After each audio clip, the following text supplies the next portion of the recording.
नागरिकों को तत्काल सहायता प्रदान करने के लिए राज्य में गृह विभाग द्वारा डायल 112 शुरू किया गया है। अमरावती शहर के नागरिकों ने इस नंबर का उपयोग किया है और उन्हें तत्काल मदद भी मिली है। यही वजह है कि इस पहल में अमरावती का राज्य में दूसरा स्थान है। डायल 112 परियोजना अमरावती पुलिस कमिश्नर के साथ साथ प्रदेश में भी क्रियान्वित की जा रही है। कार्रवाई ठीक से हो रही है या नहीं, इस पर हाल ही में एक रिपोर्ट प्रकाशित हुई है कि किस जिले में इस योजना का क्या असर रहा। हाल ही में 1 नवंबर को डायल 112 का रिजल्ट घोषित किया गया है। इस परिणाम में अमरावती शहर 95% के साथ राज्य में दूसरे स्थान पर रहा है। Dial 112 control room Amravati city को 1015 कॉल मिली है, जिसमें से 994 कॉल MDT के जरिए पूरे किए जा चुके हैं। यही वजह है कि महाराष्ट्र में अमरावती शहर पुलिस ने डायल 112 के मामले में राज्य में दूसरा स्थान हासिल किया है। कई देशों से मिलने वाले नए वेरिएंट ओमिक्रॉन पर सरकार गंभीरता से विचार कर रही है। अमरावती जिले में एहतियात के तौर पर विदेश यात्रा करने वाले नागरिकों पर भी नजर रखी जा रही है। स्वास्थ्य विभाग के अनुसार अब तक कुल 7 नागरिक विदेश से अमरावती जिले में दाखिल हुए हैं। इन 7 नागरिकों में से 3 की जानकारी इकट्ठा किया गया है और प्रशासन द्वारा उन्हें सभी आवश्यक निर्देश दिए गए हैं। जिला स्वास्थ्य विभाग ने कहा कि अन्य 4 नागरिकों की तलाश की जा रही है और जल्द से जल्द सभी आवश्यक उपाय किए जाएंगे। इसके साथ ही संत गाड़गे बाबा अमरावती विश्वविद्यालय के कोविड टेस्ट लैब के प्रमुख डॉक्टर प्रशांत ठाकरे द्वारा दी गई जानकारी के अनुसार 2 नागरिक इंग्लैंड से अमरावती आए थे, इसीलिए उनके कोरोना परीक्षण के लिए नमूने लिए गए हैं और परीक्षण चल रहा है। यदि नमूने पॉजिटिव पाए जाते हैं तो उन्हें जीनोम सीक्वेंसिंग के लिए पुणे के एक प्रयोगशाला में भेजा जाएगा। एसटी महामंडल को राज्य सरकार में शामिल करने की मांग को लेकर एसटी कर्मचारी 1 महीने से भी अधिक समय से हड़ताल पर है। सरकार द्वारा कर्मचारियों से हड़ताल खत्म कर काम पर लौटने की अपील की जा रही है, लेकिन काम पर नहीं लौटने वाले कर्मचारियों पर भी कार्रवाई की जा रही है। अमरावती में एसटी के 6 चालकों की सेवा हमेशा के लिए समाप्त कर दी गई है। अमरावती एसटी विभाग में 2400 कर्मचारी है, जिनमें से 281 कर्मचारी अब तक काम पर लौट चुके हैं। 387 कर्मचारियों को सस्पेंड कर दिया गया है। विभागीय नियंत्रक ने बताया कि यदि निलंबित कर्मचारी तत्काल काम पर लौटते हैं तो उनका निलंबन रद्द कर दिया जाएगा। एसटी महामंडल को राज्य सरकार में विलय की मांग कर रहे 2119 कर्मचारी अभी भी हड़ताल पर है। एसटी प्रशासन ने कहा कि इनमें से 6 चालकों की सेवा स्थायी रूप से समाप्त कर दी गई है और उन्हें फिर से काम पर नहीं रखा जाएगा। एसटी कार्यकर्ता पिछले 28 दिनों से हड़ताल पर है और वे किसी भी हाल में हटने को तैयार नहीं हैं। कुछ कर्मचारी के काम पर लौटने से कुछ बस तो चल रही, लेकिन अभी भी बहुत सी बस खड़ी है। हालांकि राज्य और विभाग में 85% कर्मचारी अभी भी हड़ताल पर है, इसीलिए लाल परी के पहिए अभी भी अटके हुए हैं। अमरावती जिले में किसानों के लिए उर्वरक की कमी का मुद्दा अब और भी चर्चा में आ गया है। रासायनिक उर्वरक DAP की कमी के मुद्दे पर जिला परिषद की सभा में हंगामा के बाद अब जांच किया जा रहा है। इस दौरान शहर के कॉटन मार्केट स्थित दत्त कृषि मंदिर कृषि केंद्र में 6 टन DAP जब्त किया गया, जिस पर आरोप प्रत्यारोप किया जा रहा है। कृषि विकास अधिकारी विकास देशमुख ने दावा किया कि कृषि केंद्र में मिला स्टॉक खराब है। जिला परिषद अध्यक्ष बबलू देशमुख ने 5 सदस्यीय समिति का गठन किया और जांच के आदेश दिए। इसमें शरद मोहड़ के साथ उपाध्यक्ष और 2 स्पीकर शामिल थे।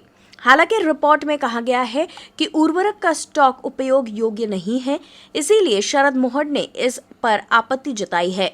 उन्होंने मांग की है कि इस मामले की फिर से विशेषज्ञों से जांच कराई जाए। सदस्य शरद मोहन ने दत्ता कृषि मंदिर पर स्टॉक होने पर किसानों को नहीं देने का भी आरोप लगाया है। जर याच्या त्या अधिकाऱ्यावर आणि कृषी केंद्रावर जर कारवाई केली नाही तर मी सुद्धा पुन्हा अध्यक्षाकडे माझी तक्रार कराल आणि शेतकऱ्याला न्याय देईल। जोपर्यंत हे यांनी माझ्यावर सुद्धा कारवाई करा असं अधिकारी एकवटलेले आहे। माझा कुठलाही दोष नसताना मी फक्त शेतकऱ्याचा प्रश्न सभागृहात मांडला। याचा अर्थ असा आहे की मी प्रश्न मांडला, माझ्या कारवाई करा। मी की माझा वैयक्तिक प्रश्न मांडला नाही, मी शेतकऱ्यासाठी लढलो आणि लढत राहणार आहे।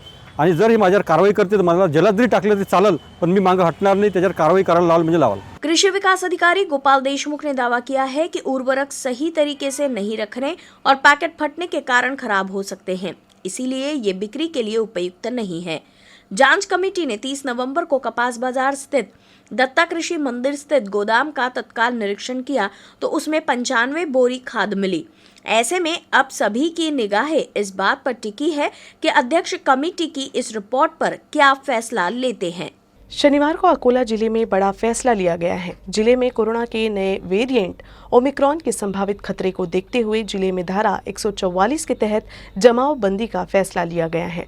5 दिसंबर रात 12 बजे के बाद ये फैसला लागू होगा। अकोला की जिलाधिकारी नीमा अरोड़ा ने आदेश जारी करके ये फैसले की जानकारी दी है। जिले में कर्फ्यू हटाने के एक हफ्ते से भी कम समय के बाद अकोला में कड़े नियम लागू किए जा रहे हैं। जिला कलेक्टर नीमा अरोड़ा ने कोरोना वायरस संक्रमण के नए वेरिएंट के संभावित खतरे को देखते हुए एहतियाती उपाय के तहत दंड प्रक्रिया सहित 1973 की धारा 144 के तहत जिले में जमावबंदी का आदेश जारी किया है। आदेश के मुताबिक शहरों और ग्रामीण इलाकों में रविवार 5 दिसंबर की रात 12 बजे से धारा 144 लगा दिया गया है। इस अवधि के दौरान किसी भी मोर्चे, धरने, आंदोलन और रैली को अनुमति नहीं दी जाएगी। हालांकि इस दौरान नियमित रूप से कोविड टीकाकरण जारी रहेगा। इसके अलावा आदेश का उल्लंघन करने वालों पर कार्रवाई की जाएगी।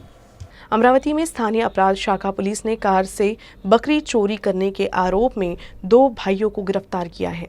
उन्होंने जिले के विभिन्न थानों में बकरी चोरी के 10 मामलों को स्वीकार किया है। गिरफ्तार आरोपी आकाश हरिश्चंद्र गायगोले और अंकुश हरिश्चंद्र गायगोले हैं। दोनों यवतमाल के एकवीरा नगर के निवासी है।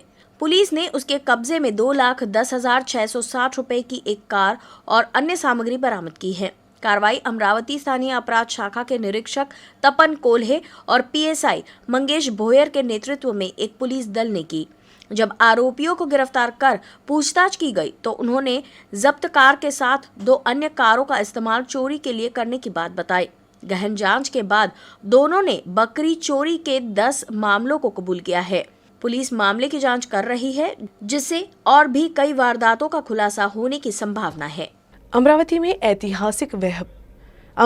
ऐतिहासिक वैभव को सहेजने और उसकी जानकारी लोगों तक पहुंचाने के लिए महानगर पालिका ने एक कदम उठाया है। अमरावती में ऐतिहासिक 4 दीवारी के साथ ही घंटाघर, जवाहर गेट और अन्य धरोहरों का जतन किया जा रहा है।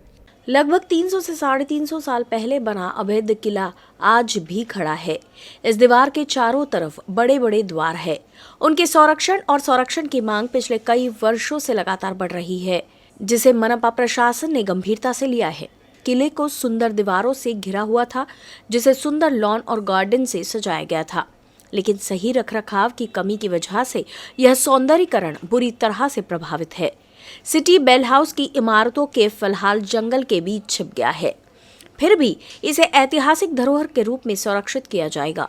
इस स्थान पर बड़ी बड़ी घड़ियां हुआ करती थी, हालांकि वर्तमान में वे नहीं हैं, इसीलिए इस इमारत की स्थिति में सुधार के प्रयास किए जाएंगे। इसमें अंग्रेजों के जमाने की छतरी झील शिव टेकड़ी भी शामिल है। शिव टेकड़ी अभी विकासरत है और यहाँ छोटे छोटे बगीचे, छत्रपति शिवाजी महाराज की घुड़सवारी प्रतिमा, शिव सृष्टि जैसी गतिविधियां पूरी की जाएगी। शहर के बीचों बीच होने के कारण ये एक प्रमुख पर्यटक आकर्षण है। अमरावती में संत गाडगे बाबा अमरावती विद्यापीठ अंतर्गत degree college of physical education और श्री हनुमान व्यायाम प्रसारक मंडल के संयुक्त तत्वावधान में अंतर महाविद्यालय कुश्ती प्रतियोगिता का आयोजन किया गया। इस प्रतियोगिता में अमरावती विभाग के सभी 5 जिले के विद्यार्थियों ने हिस्सा लिया है। अमरावती में श्री हनुमान व्यायाम प्रसारक मंडल के बास्केटबॉल ग्राउंड पर शुरू इस प्रतियोगिता में अमरावती विश्वविद्यालय अंतर्गत अमरावती, अकोला, वाशिम, यवतमाल और बुल्ढाना जिले के विद्यार्थी शामिल हुए हैं। इस प्रतियोगिता में अलग अलग वर्ग में विद्यार्थियों को खेलने का अवसर मिला है। फ्री स्टाइल में लड़कों के लिए 57 kilogram, 61 kilogram, 70 kilogram, 74 kilogram, 79 kilogram, 86 kilogram, 92 kilogram, 97 kilogram, 125 kilogram, तो लड़कियों के लिए फ्री स्टाइल में 55 kilogram, 60 kilogram, 63 kilogram, 67 kilogram, 72 kilogram, 77 kilogram, 82 kilogram, 87 kilogram, 97 kilogram, 130 kilogram का ग्रुप बनाया गया है। जबकि ग्रीको रोमन में लड़कों के लिए 55 kilogram, 60 kilogram, 63 kilogram, 67 kilogram, 72 kilogram, 77 kilogram, 82 kilogram, 97 kilogram, 87 kilogram, 130 kilogram वजन का ग्रुप है। उसके बाद 92 के लिए नरसिंह सर डीसीपी रोड कास्टिंग बाबा साहब से सीएस नांदगांवपेट में बिजली घर के पास 12 आदिवासी परिवार पर पिछले कुछ दिनों से उन्हें बेदखल करने के लिए दबाव बनाया जा रहा है। आदिवासियों के साथ हो रहे इस अन्याय के खिलाफ बिरसा क्रांति दल ने पीड़ित आदिवासी परिवार से मुलाकात कर उन्हें आश्वस्त किया है। साथ ही कलेक्टर और पुलिस आयुक्त से मिलकर न्याय दिलाने का आश्वासन दिया है। स्थानीय आदिवासी अपने परिवार के साथ 30 साल से पावर हाउस स्थित एक स्थान पर रह रहे हैं। ग्राम पंचायत ने भी इन सभी नागरिकों को कब्जाधारी घोषित किया है। इसी बीच अमरावती के एक बिल्डर ने उन झोपड़ियों के सामने एक खेत खरीद लिया जहां आदिवासी रहते थे। यही वजह है कि आदिवासी परिवार भयभीत हो गए हैं और उन्होंने काम पर जाना बंद कर दिया है। यूसीएन न्यूज द्वारा इस घटना की खबर प्रसारित होते ही बिरसा क्रांति दल के पदाधिकारियों ने आदिवासी भाइयों से मुलाकात कर उन्हें आश्वस्त किया।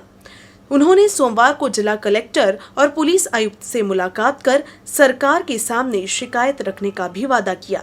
वर्तमान में आदिवासी परिवार भयमुक्त हैं और आदिवासी परिवारों को धमकाने वाले नेताओं पर मुकदमा चलाया जाना चाहिए।